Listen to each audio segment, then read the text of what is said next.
De retour au professionnel et le prochain segment m'intéresse tout particulièrement parce qu'avec un bébé de 17 mois qui a fait 8 otites depuis sa naissance, oui, ça m'inquiète, mon cœur de maman, et je suis tellement contente de recevoir un ORL aujourd'hui, Dr Jacques Fournier. Bonjour. Plaisir. Et notre audiologiste de chez Lob, Michel Veilleux. Bonjour. Une otite, est-ce que c'est dangereux? L'otite moyenne aiguë, j'ai entendu ça chez le médecin. Est-ce que je devrais m'inquiéter? Ça pourrait être dangereux si on est rendu dans une phase de complications. Mastoïdite, méningite, paralysie faciale. Mais en général, c'est pas ça. En général, c'est une infection qui est d'abord virale. Il y a une inflammation qui se fait dans toute la muqueuse nasale. Ça s'en va jusqu'en arrière à la trompe d'Eustache. Et ça va dans la partie arrière, qui est le nasopharynx, ou la partie arrière du nez, et ça s'inflamme. Si ça continue, ça envahit la trompe d'Eustache. Tout est interrelié. Oui. Alors, si l'inflammation va jusqu'à l'obstruction de la trompe d'Eustache, là, le processus commence. Alors, on tombe dans une phase de pression négative dans l'oreille moyenne. Ça fait comme une résorption des gaz dans l'oreille moyenne. Et cette résorption-là a une espèce d'effet vacuum pour comme aspirer les bactéries pathogènes qu'on pourrait avoir derrière le nez, donc tout autour de la trompe d'Eustache. L'autre phénomène qui se produit, c'est qu'il y a une accumulation de sécrétion dans l'oreille moyenne. Parce que comme c'est bloqué, on a des petits cils vibratiles dans la trompe d'Eustache qui nettoient l'oreille moyenne de ces sécrétions. Et là, le système mucociliaire est paralysé. Il peut plus faire son travail. Voilà. Et là, les bactéries pathogènes, si le processus d'infection s'installe, ça fait une otite moyenne aiguë et c'est assez rapide. L'otite moyenne aiguë, c'est rapide. Docteur Fournier, quand on entend « votre enfant devrait porter des tubes », est-ce que c'est vrai? Est-ce qu'on devrait se fier à un nombre d'otites précises? Pas dans l'otite moyenne aiguë. Non? Non, non. L'otite moyenne aiguë, on veut soulager l'enfant. Donc, il y a plusieurs types d'otites? Oui.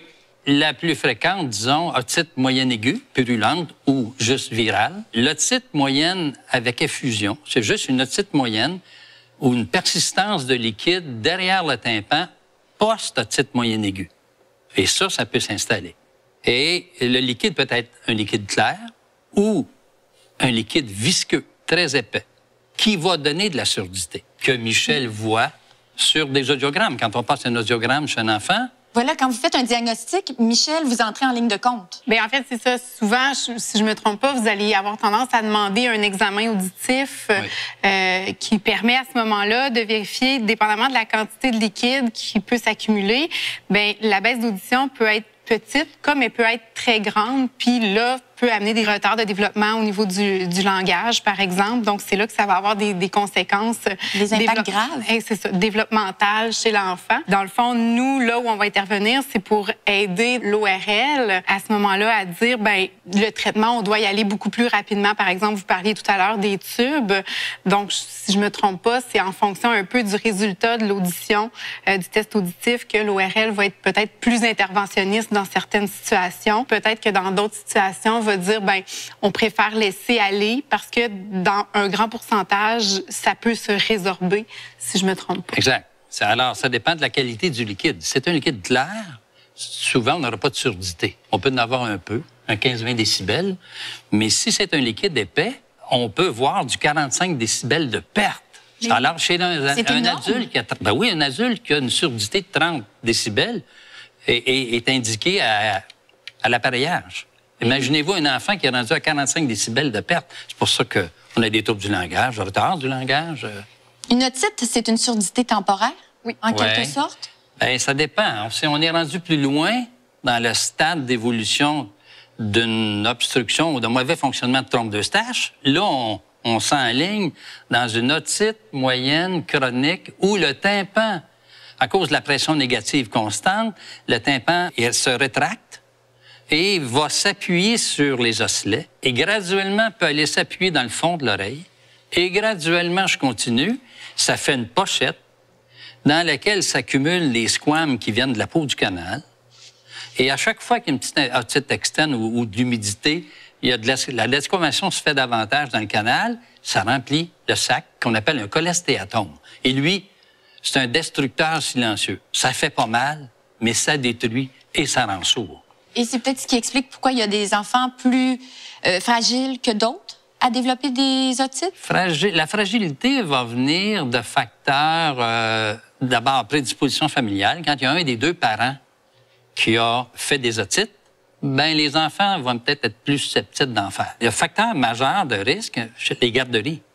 Hein? C'est un nid de transmission de virus. Alors, ça se transmet en toussant, mais ça se transmet avec les objets qui se mettent dans la bouche, qui touchent. L'allergie est un facteur de risque. Quand l'enfant est un petit peu plus vieux. Je comprends que les garderies, c'est un milieu de propagation au niveau des otites, mais est-ce qu'il y a d'autres milieux propices à ça? En fait, un qu'on n'a pas parlé, c'est les environnements avec fumée liés au tabac. Les enfants qui vivent dans des milieux où les parents fument, par exemple, vont être plus sujets à avoir des otites. Incroyable, j'aurais jamais pensé. Puis pour les enfants, on entend parler beaucoup d'otites, mais est-ce qu'il y a un autre public cible? C'est sûr qu'au courant de notre vie, un adulte peut développer une otite, soit suite à un rhume, à une grippe. Mais on voit aussi une recrudescence au niveau des personnes qui sont âgées, le plus vers autour de 80 ans et plus. Donc, vont consulter pour une baisse d'audition. Pensent que c'est une surdité liée à l'âge. Finalement, on retrouve, oui, la surdité liée à l'âge, mais à laquelle s'ajoutent des composantes qui sont liées à une otite qui s'est installée et qui a laissé des conséquences à ce moment-là. Très important à savoir quand même. C'est l'âge, finalement. La petite otite qu'on pense qui se règle entre 7 et 10 jours d'antibiotiques, c'est beaucoup plus complexe. Quand c'est léger, c'est reconnu partout sur la planète.